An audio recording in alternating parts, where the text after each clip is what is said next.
February 7ರಂದು ಮಡಿಕೇರಿಯಲ್ಲಿ ನಶಾಮುಕ್ತ ಭಾರತ ಸ್ವಾಸ್ಥ್ಯ ಭಾರತ ಅಂಗಾಂಗ ದಾನ ಅಭಿಯಾನ ಜಾಥಾ ಕಾರ್ಯಕ್ರಮ ನಡೆಯಲಿದೆ ಎಂದು ಕೊಡಗು ವೈದ್ಯಕೀಯ ವಿಜ್ಞಾನ ಸಂಸ್ಥೆಯ ನಿರ್ದೇಶಕ ಡಾಕ್ಟರ್ ಲೋಕೇಶ್ ತಿಳಿಸಿದ್ದಾರೆ. ಮಡಿಕೇರಿಯ ಡೀನ್ ಕಚೇರಿ ಸಭಾಂಗಣದಲ್ಲಿ ಸುದ್ದಿಗೋಷ್ಠಿಯಲ್ಲಿ ಮಾತನಾಡಿದ ಅವರು, ಕೊಡಗು ಜಿಲ್ಲಾಡಳಿತ, ರಾಜೀವ್ ಗಾಂಧಿ ಆರೋಗ್ಯ ವಿಜ್ಞಾನಗಳ ವಿಶ್ವವಿದ್ಯಾನಿಲಯ, ಕೊಡಗು ವೈದ್ಯಕೀಯ ವಿಜ್ಞಾನ ಸಂಸ್ಥೆ, ಕೊಡಗು ಜಿಲ್ಲಾ ಪಂಚಾಯಿತಿ, ಜಿಲ್ಲಾ ಆರೋಗ್ಯ ಮತ್ತು ಕುಟುಂಬ ಕಲ್ಯಾಣ ಇಲಾಖೆ, ಪೊಲೀಸ್ ಇಲಾಖೆ, narcotics control bureau, Disha Bodh foundation ಹಾಗೂ ರಾಜೀವ್ ಗಾಂಧಿ ಆರೋಗ್ಯ ವಿಶ್ವವಿದ್ಯಾನಿಲಯ ಸೇರಿದಂತೆ ವಿವಿಧ ಸಂಘ ಸಂಸ್ಥೆಗಳ ಸಹಕಾರದಲ್ಲಿ ಫೆಬ್ರವರಿ 7ರಂದು ಕಾರ್ಯಕ್ರಮ ನಡೆಯಲಿದೆ. ಬೆಳಗ್ಗೆ 7 ಗಂಟೆಗೆ ನಗರದ ಗಾಂಧಿ ಮೈದಾನದಿಂದ ಜಾಥಾ ಹೊರಡಲಿದ್ದು, ಮಂಗೇರಿದ ಮುತ್ತಣ್ಣ ವೃತ್ತ, ಜನರಲ್ ತಿಮ್ಮಯ್ಯ ವೃತ್ತ, ಅಜ್ಜಮಾಡ ಬಿ ದೇವಯ್ಯ ವೃತ್ತದ ಮೂಲಕ ಜನರಲ್ ತಿಮ್ಮಯ್ಯ ಜಿಲ್ಲಾ ಕ್ರೀಡಾಂಗಣಕ್ಕೆ ತೆರಳಲಿದೆ. ಈ ಸಂದರ್ಭ ಬೀದಿ ನಾಟಕ ಪ್ರದರ್ಶನ ನಡೆಸಿ ನಶಾಮುಕ್ತ ಭಾರತ ನಿರ್ಮಾಣ ಮಾಡುವಲ್ಲಿ ಜಾಗೃತಿ ಅಭಿಯಾನ ಹಮ್ಮಿಕೊಳ್ಳಲಾಗಿದೆ ಎಂದು ತಿಳಿಸಿದರು. ನಶಾಮುಕ್ತ ಭಾರತ ಸಂಬಂಧ ಹೆಚ್ಚಿನ ಅರಿವು ಮೂಡಿಸುವಲ್ಲಿ ಪ್ಲೇ ಕಾರ್ಡ್ ಪ್ರದರ್ಶನ,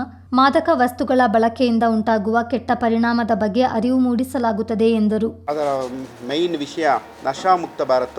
ಈ ನಶಾಮುಕ್ತ ಭಾರತ ಅಂಗವಾಗಿ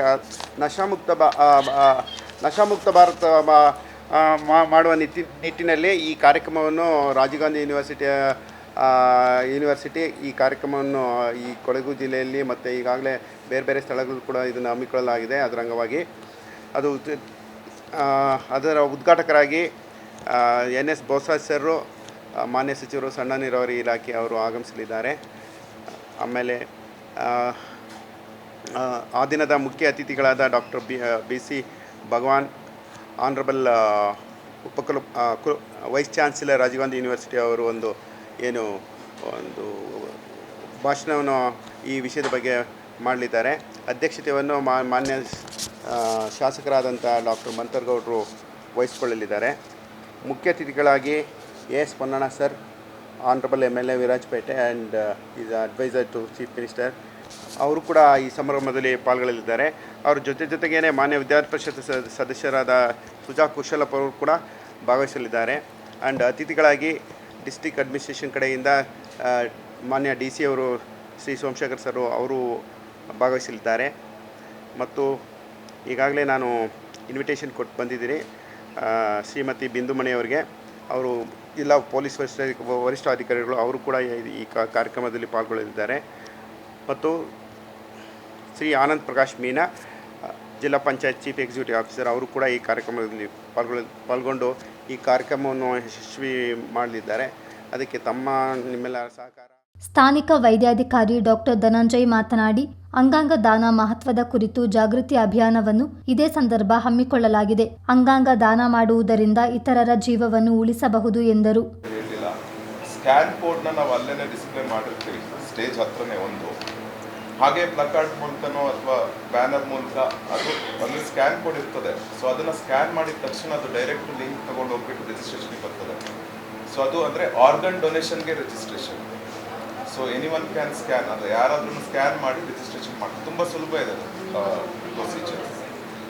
ಅದು ಸ್ಕ್ಯಾನ್ ಆಗಿದ ತಕ್ಷಣ ಆಧಾರ್ ಕಾರ್ಡ್ ನಂಬರ್ ಹೇಳ್ತದೆ. ಆಧಾರ್ ಕಾರ್ಡ್ ನಂಬರ್ ಆದಮೇಲೆ ಫೋನ್ ನಂಬರ್ಗೆ ಒಂದು SMS ಬರ್ತದೆ. ಅದನ್ನ ಎಂಟ್ರಿ ಮಾಡಿದ ತಕ್ಷಣ ಅಂದರೆ ಪ್ಲೆಡ್ಜ್, ಅಂದರೆ I want to donate my organ ಆ ಥರ.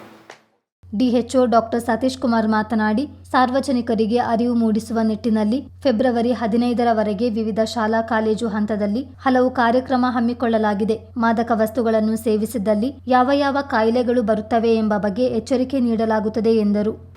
ಫೆಬ್ರವರಿ 26ರಂದು ಶನಿವಾರ ಬೆಳಿಗ್ಗೆ 7 ಗಂಟೆಗೆ ನಶಾಮುಕ್ತ ಭಾರತ್ ಅಡಿಯಲ್ಲಿ ಒಂದು ಜಾಥಾ ಕಾರ್ಯಕ್ರಮ. ಇದರ ಉದ್ದೇಶ ಇಷ್ಟೇ, ಸಾರ್ವಜನಿಕರಲ್ಲಿ ಅರಿವನ್ನು ಮೂಡಿಸುವಂಥದ್ದು, ಮಕ್ಕಳಲ್ಲಿ, ಕಾಲೇಜ್ ಮಕ್ಕಳಲ್ಲಿ ಇದ್ರ ಬಗ್ಗೆ ಅರಿವನ್ನು ಮೂಡಿಸುವಂಥ ಕೆಲಸವನ್ನು ಇಷ್ಟು ಸಂಘ ಸಂಸ್ಥೆಗಳು ಜೊತೆಗೆ ಗೂಡಿ ಈ ಒಂದು ಕಾರ್ಯಕ್ರಮನ ಹಮ್ಮಿಕೊಂಡಿದ್ದೀವಿ. ಅವತ್ತಿನ ದಿವಸ ನಮ್ಮ ಆರೋಗ್ಯ ಇಲಾಖೆ ಈಗಾಗಲೇ ನಾವು ಮಾನ್ಯ ಜಿಲ್ಲಾಧಿಕಾರಿಗಳು, ಮಾನ್ಯ ಪೊಲೀಸ್ ವರಿಷ್ಠಾಧಿಕಾರಿಗಳ ಸೂಚನೆ ಮೇರೆಗೆ ಜಿಲ್ಲಾದ್ಯಂತ ಈಗಾಗಲೇ 15ನೇ ತಾರೀಕು ಒಳಗಡೆ ಎಲ್ಲ ಶಾಲೆಗೆ ಭೇಟಿ ಕೊಟ್ಟು ನಮ್ಮ ಸಿಬ್ಬಂದಿಗಳು, ಡಾಕ್ಟರ್ಸು ಅವರಿಗೆ ಈ ಒಂದು ನಶಾಮುಕ್ತ ಭಾರತದ ಮತ್ತು ಜಿಲ್ಲೆಯ ಅರಿವನ್ನು ಮೂಡಿಸುವಂಥದ್ದು, ಇದ್ರ ಬಗ್ಗೆ ನಶೆ ತಗೊಂಡ್ರೆ ಏನೇನು ಆಗ್ತದೆ, ಯಾವ್ಯಾವ ಕಾಯಿಲೆಗಳು ಬರ್ತದೆ ಅಂತ ಅವರಿಗೆ ಅರಿವನ್ನು ಮೂಡಿಸುವಂಥ ಕೆಲಸವನ್ನು ನಮ್ಮ ಎಲ್ಲ ಡಾಕ್ಟರ್ಸು, ಎಲ್ಲ ಸಿಬ್ಬಂದಿ ವರ್ಗದವರು ಮಾಡ್ತಾರೆ. ಅದ್ರ ಜೊತೆಗೆ ಅಲ್ಲಲ್ಲೇ ಈಗ ಬೀದಿ ನಾಟಕಗಳನ್ನ ಕೂಡ ನಮ್ಮ ನಮ್ಮ ಆರೋಗ್ಯ ಮತ್ತು ಕುಟುಂಬ ಕಲ್ಯಾಣ ಇಲಾಖೆಯ ವತಿಯಿಂದ ಈಗಾಗಲೇ ಆಯೋಜನೆಯನ್ನು ಕೂಡ ಮಾಡಿದ್ದೀವಿ. ಅದರಲ್ಲಿ ಈಗ ಆಲ್ರೆಡಿ 3 ಬೇರೆ ಬೇರೆ ಕಲಾ ತಂಡಗಳು ಕರ್ತವ್ಯ ನಿರ್ವಹಿಸ್ತಾ ಇದ್ದಾವೆ. ಅವತ್ತು ನಾವು ವಿನಂತಿಯನ್ನು ಮಾಡೋದಿಷ್ಟೇ, ಸಾರ್ವಜನಿಕರೆಲ್ಲರೂ ಕೂಡ ಇದರಲ್ಲಿ ಭಾಗವಹಿಸಬೇಕು, ಎಲ್ಲ ಸಂಘ ಸಂಸ್ಥೆಯವರು ಕೂಡ ಭಾಗವಹಿಸಬೇಕು. ಜೊತೆಗೆ ಈ ಒಂದು ಕಾರ್ಯಕ್ರಮ ಅತ್ಯಂತ ಯಶಸ್ವಿಯಾಗಬೇಕು. ಯಾಕಂದರೆ ಜಿಲ್ಲೆಯಲ್ಲಿ ಈ ಒಂದು ನಶದಿಂದ ಯಾವ ಮಕ್ಕಳು ಕೂಡ. ವೈದ್ಯಕೀಯ ಅಧೀಕ್ಷಕ ಡಾಕ್ಟರ್ ಸೋಮಶೇಖರ್ ಮಾತನಾಡಿ, ಅಂಗಾಂಗ ದಾನವನ್ನು ಸ್ವಯಂ ಪ್ರೇರಣೆಯಿಂದ ಮಾಡಲು ಮುಂದಾಗಬೇಕು. ಅಂಗಾಂಗ ದಾನ ಮಾಡುವುದರಿಂದ ಮತ್ತೊಬ್ಬರ ಅಮೂಲ್ಯ ಜೀವ ಉಳಿಸಿದಂತಾಗುತ್ತದೆ ಎಂದರು. ಬಿಕಾಸ್ ಎಲ್ಲ ಯಂಗ್ಸ್ಟರ್ಸ್ಗಳು ಲೈವ್ ಮರ್ಡರ್ಸಲ್ಲಿ ಇನ್ವಾಲ್ವ್ ಆಗ್ತಿದ್ದಾರೆ. ಬಿಕಾಸ್ ಡ್ರಗ್ ಅಡಿಕ್ಷನಿಂದ ಕ್ರೈಮ್ಸ್ಗಳು ಜಾಸ್ತಿ ಆಗ್ತಿದೆ ಇನ್ನು ಯಂಗ್ಸ್ಟರ್ಸ್ಗಳಲ್ಲಿ. ಬಿಕಾಸ್ ಅವರಿಗೆ ಫಿಸಿಕಲ್ ಇನ್ಹಿಬಿಷನ್ ಇರಲ್ಲ. ಆ ನಶೆಯಿಂದ ಒಂದು ಇದರಿಂದ ಫಿಸಿಕಲ್ ಇನ್ಹಿಬಿಷನ್ ಇಲ್ಲದೆ ಲೈವ್ ಮರ್ಡರ್ಗಳನ್ನು ನಾವು ಹೆಚ್ಚಿನ ಅಂಶ ತಾವು ನೋಡಿದ್ದೀರ. ಇದರಲ್ಲಿ ಹೆಚ್ಚಿನಾಗಿ ಯಂಗ್ಸ್ಟರ್ಸ್ಗಳೇ ಇದರಲ್ಲಿ ಇನ್ವಾಲ್ವ್ ಆಗಿದ್ದಾರೆ.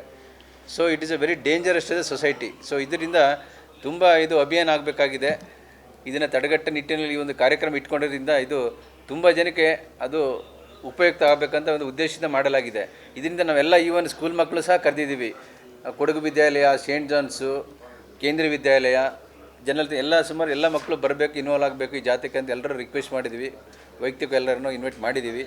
ಸೊ ಇದನ್ನು ತುಂಬ ಸುದ್ದಿಗೋಷ್ಠಿಯಲ್ಲಿ ಜಿಲ್ಲಾ ಸರ್ಜನ್ ಡಾಕ್ಟರ್ ನಂಜುಂಡಯ್ಯ, ಕೊಡಗು ವೈದ್ಯಕೀಯ ವಿಜ್ಞಾನ ಸಂಸ್ಥೆಯ ಪ್ರಾಂಶುಪಾಲರಾದ doctor Vishal Kumar, doctor Abhinandan, doctor Sumukh, ಜಿಲ್ಲಾ ಆರೋಗ್ಯ ಶಿಕ್ಷಣಾಧಿಕಾರಿ ಶಾಂತಿ ಇತರರು ಇದ್ದರು. ಚಿತ್ತಾರ ನ್ಯೂಸ್, ಮಡಿಕೇರಿ.